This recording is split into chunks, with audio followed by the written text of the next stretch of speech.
Okay.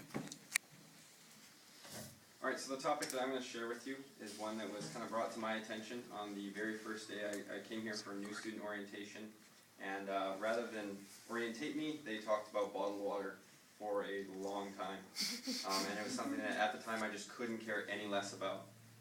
Now that I've looked into it and I've put a little bit more research and a little bit more heart into it, it's something that I really do appreciate. And I genuinely do have a respect and appreciation for the effort that the student union put into the bottled water fiasco that's all over the world. So if you haven't heard about it, by June of 2012, we will be a bottled water free campus. That will be one of the only campuses in BC, the Nanaimo campus specifically, that is without bottled water. One of the biggest reasons I think why I went down this path is because I was looking at the recycling situation at the school I come from back in Calgary.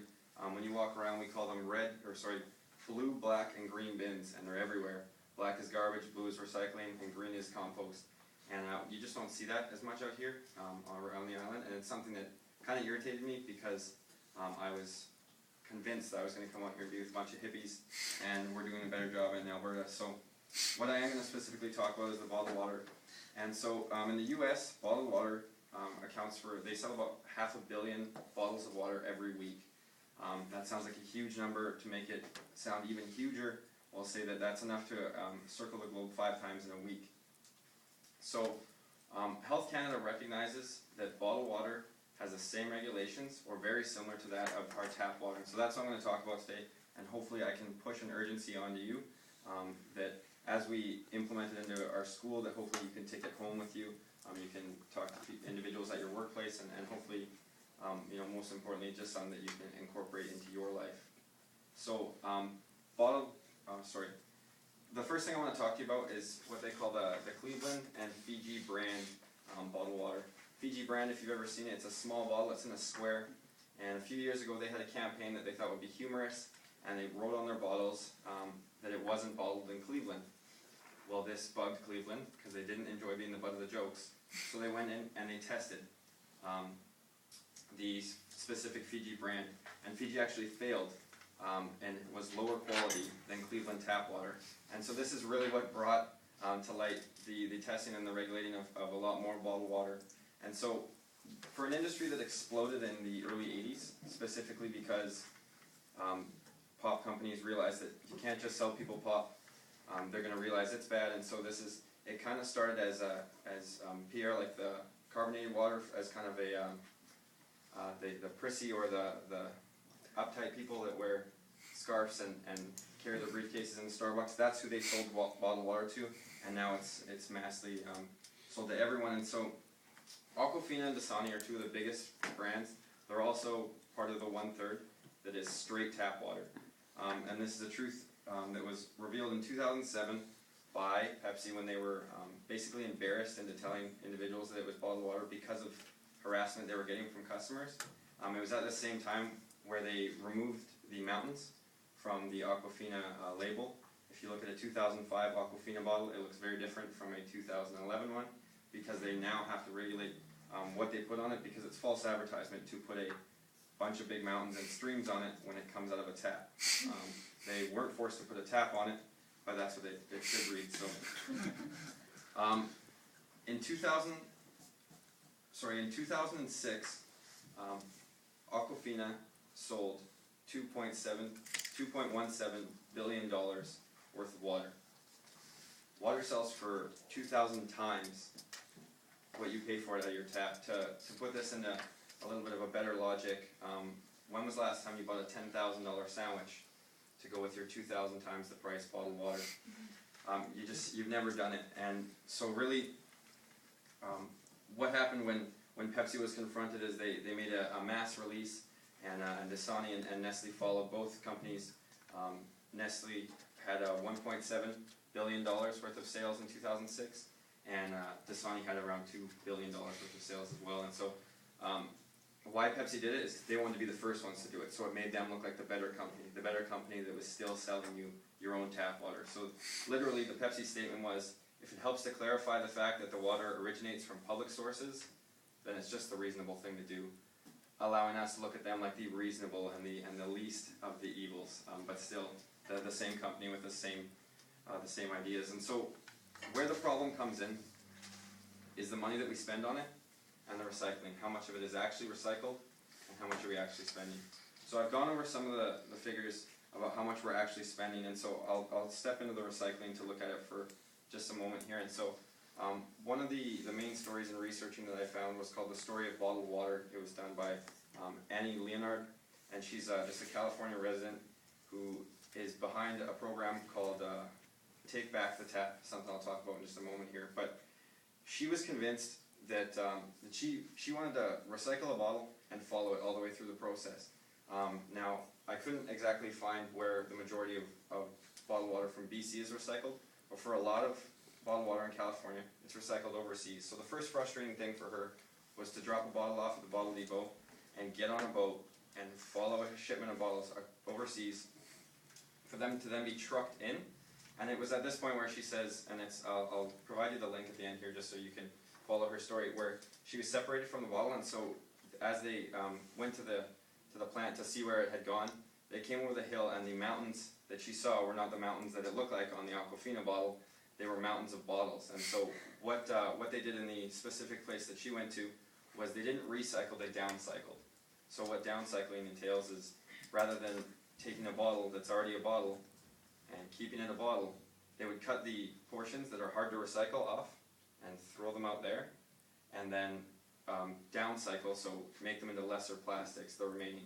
So really, even when you do recycle it, even though it's only about 20% that actually are getting recycled right now, that sounds like a small number because I recycle every bottle I can, but what it comes down to is you don't even know how much of what you're actually recycling is being turned back into a bottle. A lot of it's going into plastic bags and milk jugs, and then more effort, more oil, more things wasted for the reproduction of something that isn't a necessity. So around the world, over 1 billion people don't have access to clean drinking water. What would that look like if we spent those billions of dollars that we spend every year on bottled water, if we spent it on something else, like if we spent it on projects like that, like projects like Take the Tap that I'll lean into here. And why I guess I went down and I went through all these numbers, the 1 billion people over the world that are in developing countries without that access like we have, and the overwhelming numbers of bottles that we use, I didn't really wrap my head around it, and I didn't get it. And I was thinking back 2 summers ago, I spent a summer framing and building houses, and so we had argued into our contract that for those summer months we would get free coffee, which was fantastic. I have nothing against coffee. You should partake at least once a day. But we also got these big bottles of water, and so there was 10 of us, and we worked 6 days a week.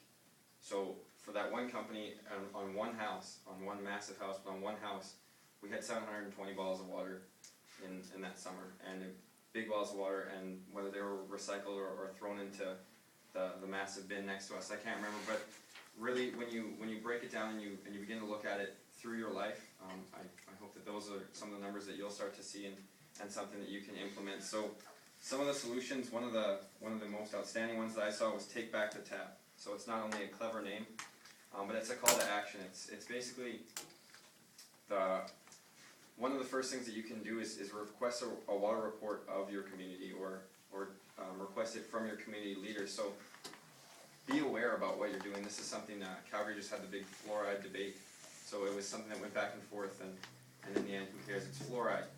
But you want to be aware. You want everyone to be aware, and so that's the first step. The other one is to sign the petition, and basically what the petition is for better regulation, and then as well for it's just against the mass distribution of the bottled tap water, and then finally with the Take the Tap campaign, you just want to be an example.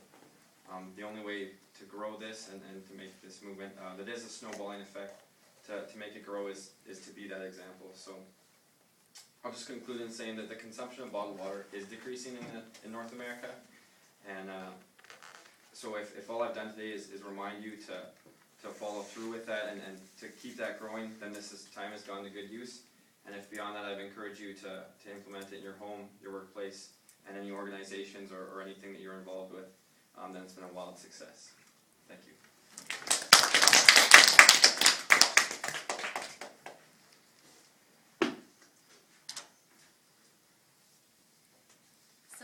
that fluoride is like really bad for you, Mhm. and that they put it in water.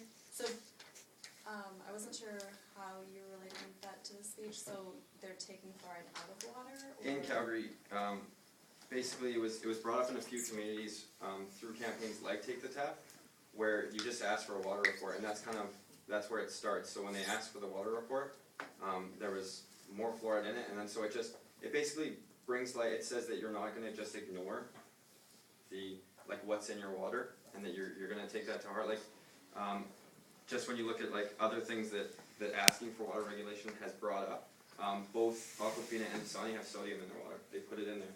So they put salt in the water that you drink, it makes you more thirsty, so you drink more water.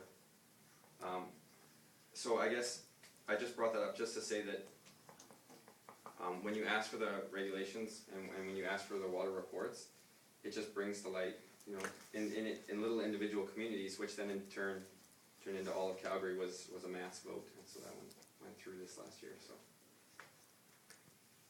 It was removed. Okay. You briefly alluded to oil. Yeah. And I've read the statistics somewhere of how much oil it takes to produce one of those recyclable bottles. Did you find that in your research? No, I was gonna go into the oil thing and talk about that a little bit more, but it's kind of a floodgate. When you open it, you get really overwhelmed. One statistic that I heard is that the amount of oil used to produce a bottle of water, like bottles of water, from getting one to, or from I guess a ship carrier to start with the bottles or the plastic, turn it into a bottle, fill it with water, you throw it out 2 minutes after you've drinking it, then they ship it all the way back and break it down and then send that back across. It's enough to fill 1 million cars for a year. So for them to follow, like if they weren't doing that with bottles, you could fill 1 million cars. So that's like bottles in its entirety, I guess. I heard it costs something like 3 cents to make one or to produce one, but then they charge you like $3 for it or something. Well, that's basically the idea. It costs 2,000 times. So if you were to get out of your own tap, it's next to nothing. I guess you pay for your water, but beyond that, it's next to nothing. And then you're paying for the name at that point. Do you think the cost is associated with the recycling fees, like to ship it overseas and everything? No, I think the cost is with the market. If you look at a bottle of water, when you stand there, they're all 10 cents apart, except for the no-name brand, and then really the no-name brand is tap water anyways. So. Is there any bottled water brands that are like better than tap water, or are they all just the same? One of the things I started to look into was the privatization. So like little companies that started to do it. And really, it's all the same evil, I guess. The greatest thing that you can do is, get a refillable bottle, preferably not a plastic bottle, because if you refill a plastic bottle for a year, you'll get sick. But yeah, just get a container or bottle like that in the back. You don't have to get one with flowers, but and just something as easy as that and as simple as that will keep you healthy. Did you compare the difference in like the small bottles compared to like the large 18-liter ones, and how the bottles track and recycling on those? The recycling on those, one of the biggest things when I was looking at it was just like in a lot of the recycling places, they don't even really organize them like that anymore. It's like the 1.8 they do, but any other size under that, they just put them together and crush them. The big 5-gallon Oh, the big 5 gallons, yeah. You know what, I didn't even look into that. Aren't they usually cleaned and reused, the greater ones? Now I know. Thanks, Dan.